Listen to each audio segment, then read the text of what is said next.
Selamat siang Mbak Hasan. Oh, siang, Bu Reni. Hari ini Mbak Hasan akan melakukan kegiatan coaching ya? Iya, Bu. Sebelumnya nanti selama Pak Hasan coaching saya akan melakukan pengamatan terhadap praktik yang dilakukan Pak Hasan. Nah, sebelumnya apa sih kompetensi yang dimiliki seorang coach?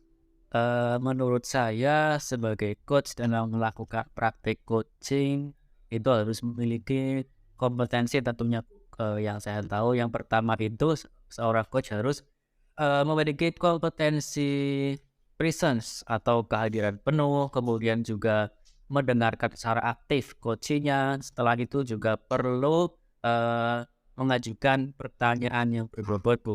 Juga setelah itu perlu juga, memberdayakan coaching. Artinya di sini nanti yang lebih banyak berbicara itu adalah coaching, seperti itu.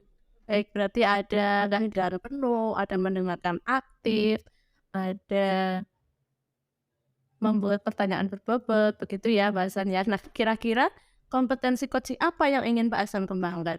Untuk kesempatan coaching kali ini saya akan, berusaha mengembangkan kompetensi yang mendengarkan aktif, Bu.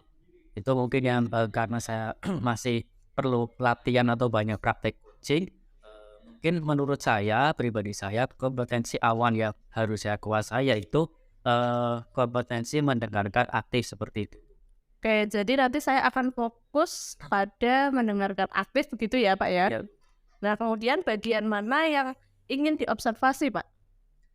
di sini saya inginnya nanti saya lebih sedikit berbicara dibandingkan dengan coach saya, sedangkan, kompetensi atau indikator dari mendengarkan aktif yang akan saya fokuskan yaitu pada, tidak berasumsi, Bu, atau tidak memiliki asumsi. Asumsi itu artinya punya pandangan pribadi yang belum tentu benar, seperti itu, Bu. Oke, nanti yang ingin spesifik diobservasi adalah bagian tidak memiliki asumsi begitu ya. Sekali. Kemudian indikator ketercapaian dari tujuan pengembangan kompetensi tersebut apa, Pak? Tujuan indikatornya berarti yaitu, dari tidak melakukan asumsi yaitu saya setiap kali coach menjawab jawaban dari saya akan yang pertama memberikan apresiasi, kemudian tentunya mendengarkan aktif dan, setelah memberikan apresiasi saya akan, mengkonfirmasi jawaban, lebih konfirmasi jawaban daripada saya memberikan asumsi yang belum tentu benar. Jadi seperti itu. Baik, berarti nanti yang akan dicapai Pak Hasan itu Pak Hasan bisa memberikan apresiasi dan mengonfirmasi jawaban dari coach. Gitu ya Pak Hasan ya. Betul sekali. Nah, demikian kegiatan pra-observasi saya. Selanjutnya dilaksanakan kegiatan coaching.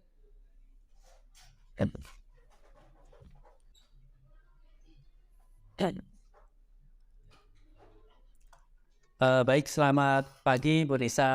Selamat pagi Pak Hasan. Alhamdulillah kita ketemu lagi ya, Bu. Kemarin juga sempat ketemu alhamdulillah ya, tanpa direncana. Bagaimana kabarnya Bu hari ini? Alhamdulillah baik. Pak Hasan gimana kabarnya? Alhamdulillah sangat baik sekali, Bu. Bahagia harusnya ya, Bu, tentunya. Bu Nisa itu ngajarnya di SMP mana ya, Bu? Oh, SMP 1 Wanapeng. Oh, Satu Wonopringgo ya, Bu. Itu saya sering lewat itu, Bu, di daerah Wonopringgo, tapi belum pernah masuk ya, Bu. Belum pernah masuk, di dalamnya seperti apa, tapi sering lewat itu, Bu. Mungkin suatu saat saya pengen masuk di SMA Iya. Satu Wonopringgo itu seperti apa ya, Bu. Kemudian, kalau siswa di sana itu bagaimana ya, Bu, kondisinya?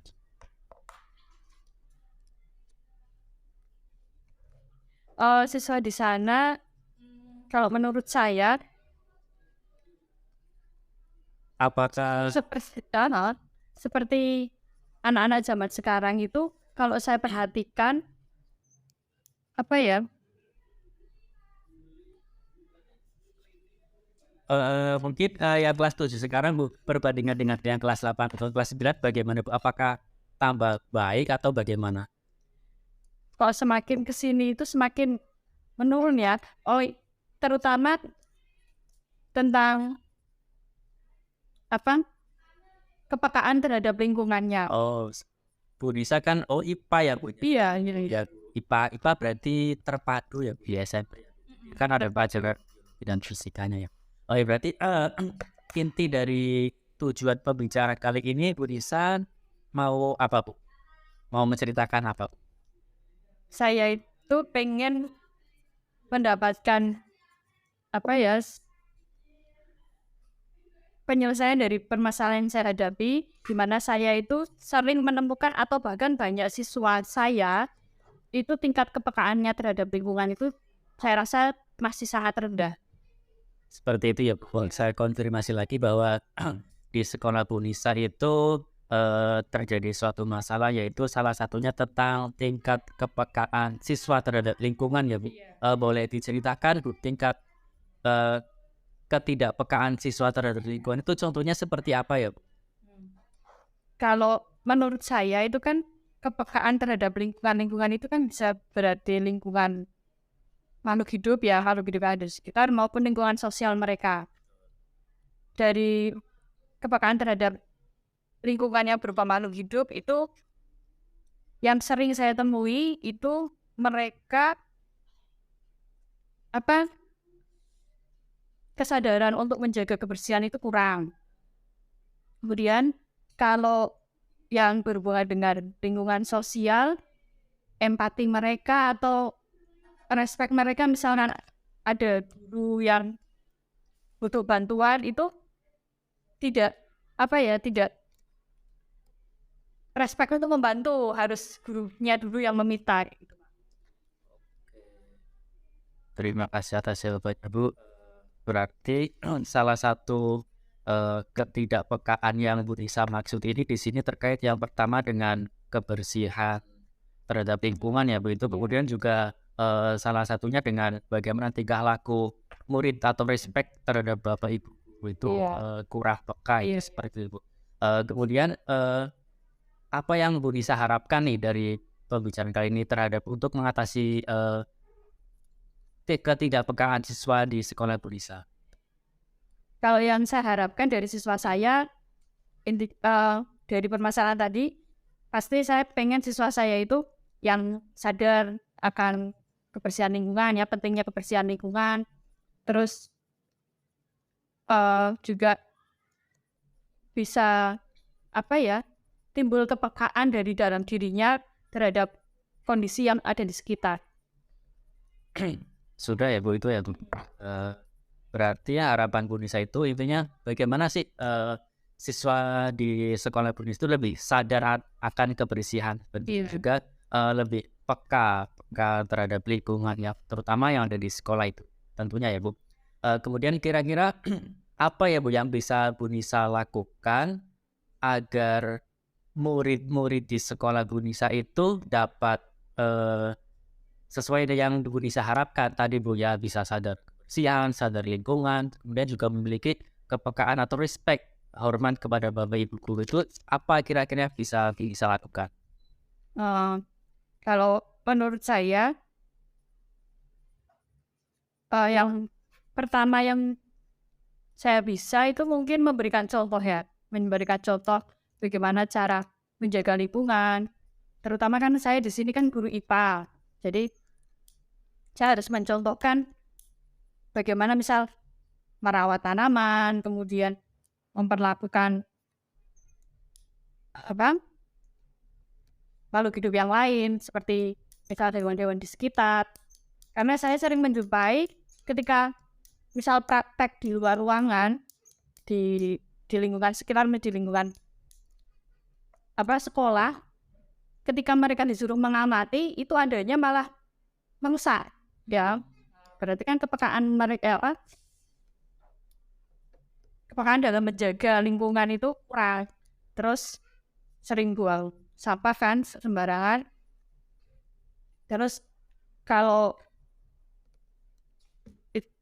dari permasalahan tadi kan pertama saya bisa melakukan teladan ya, memberikan contoh. Kemudian yang kedua misal yang berhubungan dengan kepekaan sosial, ya saya harusnya bisa memancing dulu lah. Kalau misal kondisi saya misal membutuhkan bantuan ya saya akan sedikit kayak nyindir-nyindir kayak gitu. Ini enggak ada yang bisa bantu saya nih kayak gitu. Kayak langkah awalnya kayak luar biasa sekali ya. Langkah atau salah satu strategi yang ingin Bu Nisa laksanakan itu dengan memberikan contoh, kemudian juga bagaimana sih cara memberikan kepekaan sosial terhadap murid-muridnya agar bisa merawat lingkungan, menjaga kebersihan seperti itu? Kira-kira nih, kalau saya tanya, kira-kira kompetensi Bu Nisa dalam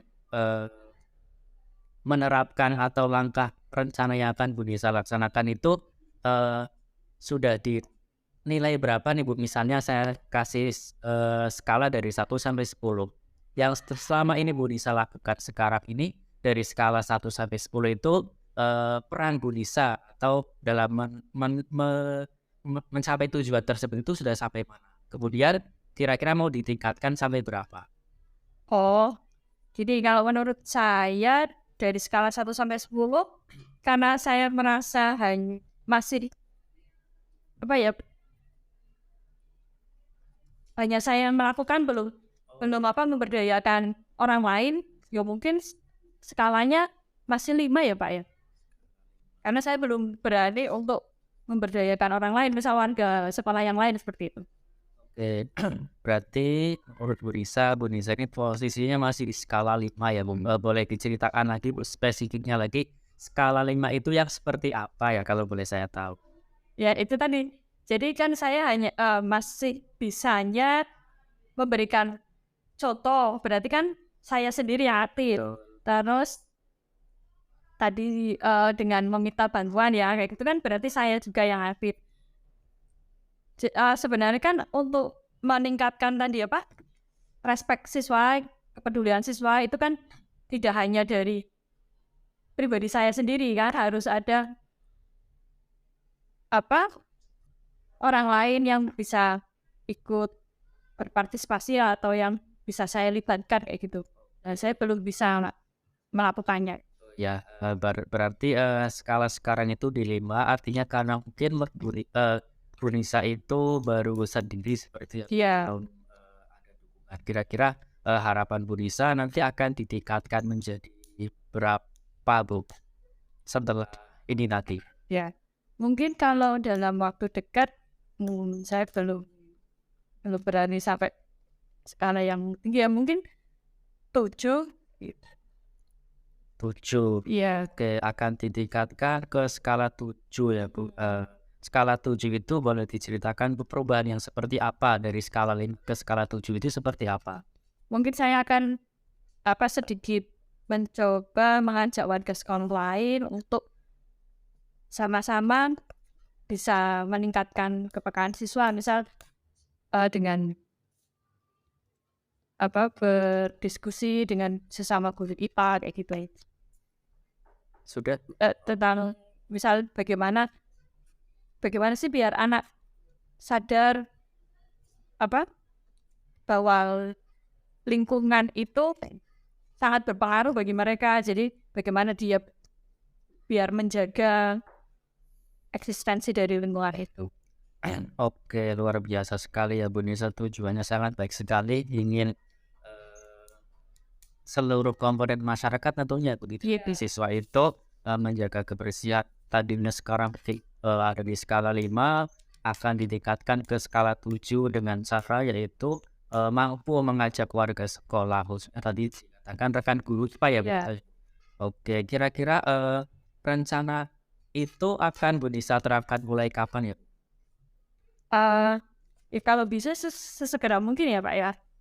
Jadi nanti saya akan menyelipkan misal dalam kegiatan MGP sekolah kayak gitu.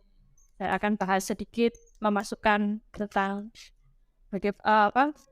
tentang bagaimana kita sama-sama mencari solusi untuk meningkatkan kepekaan siswa. Sudah ya Bu? Iya. Oke, luar biasa. Memanfaatkan NGB di sekolah ya Bu. Waktu NGB sekolah untuk rencananya akan menyampaikan apa yang ingin Bu Nisa capai dengan tujuan seperti tadi. Kira-kira siapa saja Bu aktor yang dapat mendukung tujuan Bu Nisa ini? Utamanya pasti saya sendiri ya Pak ya. Terus di sini karena tujuannya siswa, berarti siswa, terus warga sekolah yang lain, awal, yang saya akan ajak pertama ya tadi rekan rekan sesama guru. Terus terutama tadi saya juga sudah mulai dari diri, kemudian juga tentunya dukungan dari murid atau siswa sendiri, juga rekan guru mungkin yang jelas juga perlu dukungan dari warga sekolah semuanya. Eee, itu ya Bu, kemudian rencananya seperti itu, kira-kira komitmen apa yang dapat Bu Nisa lakukan nih, biar apa yang sudah Bu Nisa lakukan atau rencanakan ini dapat berlangsung dengan baik sesuai dengan harapan Bu Nisa?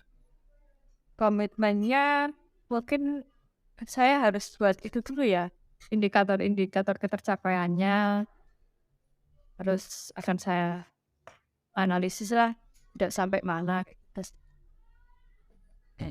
Baik, luar biasa Bu, ini juga saya kok baru terpikiran ya Bu. Ternyata untuk membuat komitmen perlu buat indikator ya Bu. Luar ketercapaian. biasa itu. Inspirasi bagi saya juga Bu, ternyata untuk membuat komitmen kita perlu indikator ketercapaian itu apa saja. Iya, Oke, baik, terima kasih atas waktu dari kita ya Bu. Kita sedikit ngobrol tentang tujuan obrolan kita. Harapannya nanti Bu Nisa bisa melaksanakan apa yang Bu Nisa harapkan terkait dengan meningkatkan kesadaran atau kepekaan siswa terhadap lingkungan, terutama kebersihan lingkungan seperti itu. Itu saja Bu, mungkin ada iya. yang mau disampaikan lagi Bu? Saya rasa seperti itu dulu ya Pak, nanti untuk progresnya saya mungkin akan meminta bahasan lagi untuk apa ya, agar bisa saya menjadi biar potensi saya yang tadinya tidak terpikirkan itu bisa tergali. Oke, terima kasih Bu Nisa, semoga sesuai dengan harapannya. Terima kasih atas waktunya juga. Sekian Bu, selamat. Sama-sama Pak dan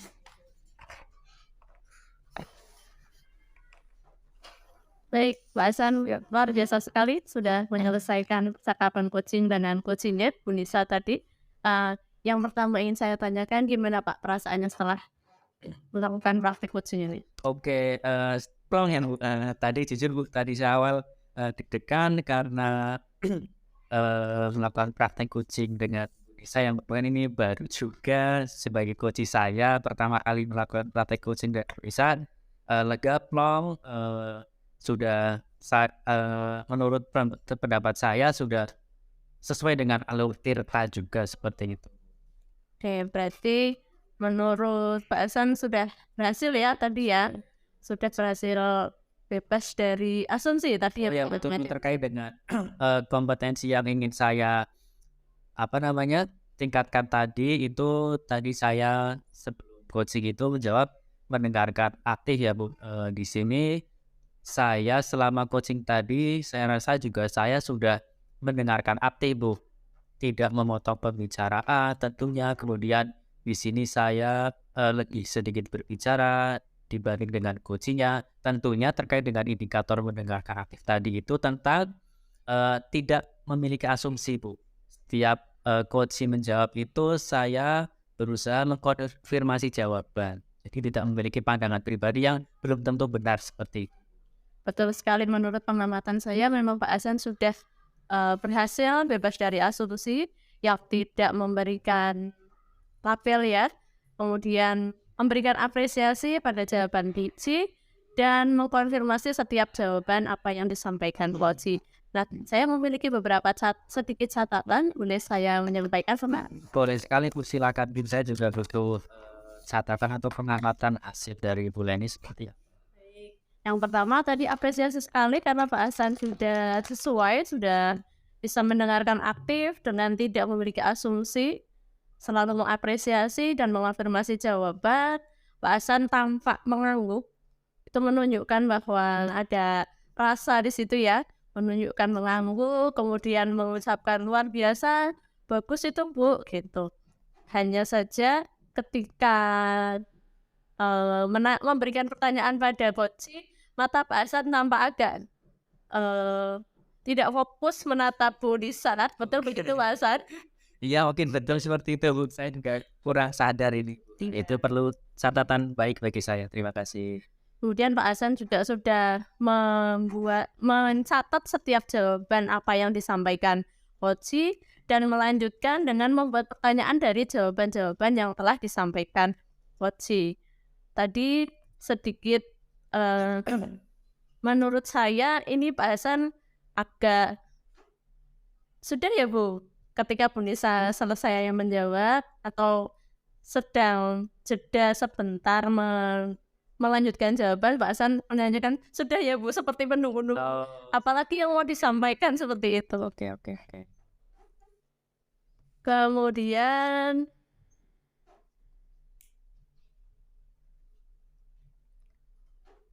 Ada lagi Bu Leni?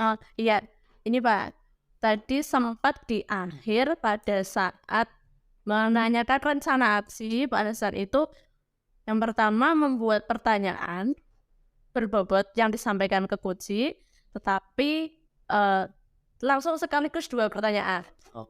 Jadi pertanyaan 1 kan seharusnya dijawab dulu, nanti Pak Hasan bisa melanjutkan. Tapi tadi saya amati Pak Hasan masih sempat, kira-kira skala berapa ini Bu Nisa? Oh iya. Terus yang skala atas. skala dulu berapa? Dijawab dulu ya. Dijawab dulu. Ya tadi saya langsung. Nah, Terima kasih. seperti itu ya Pak ya, itu catatan dari saya. Nah, setelah ini kira-kira kompetensi apa lagi ya yang ingin Pak Hasan kembangkan lagi? Oke, baik. Kalau tadi saya sudah berusaha mengembangkan kompetensi mendengarkan aktif. Mungkin untuk kedepannya di sini saya akan berusaha untuk meningkatkan kompetensi mengajukan pertanyaan yang berbobot itu Bu. Karena menurut saya itu salah satu kompetensi yang bagi saya pribadi itu cukup butuh waktu atau butuh latihan Bu untuk memancing dengan pertanyaan berbobot itu. Nah, kedepannya saya ingin meningkatkan kompetensi itu, yaitu mengajukan pertanyaan. Betul sekali Pak, pertanyaan berbobot itu sangat perlu untuk menggali informasi dan tentunya berbobot itu sifatnya terbuka dan berasal dari jawaban Koci. Seperti itu ya. Betul sekali. Demikian Pak Hasan, observasi kali ini saya rasa cukup. Terima kasih Bu Nisa sudah jadi coachnya Pak Hasan. Saya Leni Salindri, Assalamualaikum warahmatullahi wabarakatuh. Waalaikumsalam warahmatullahi wabarakatuh.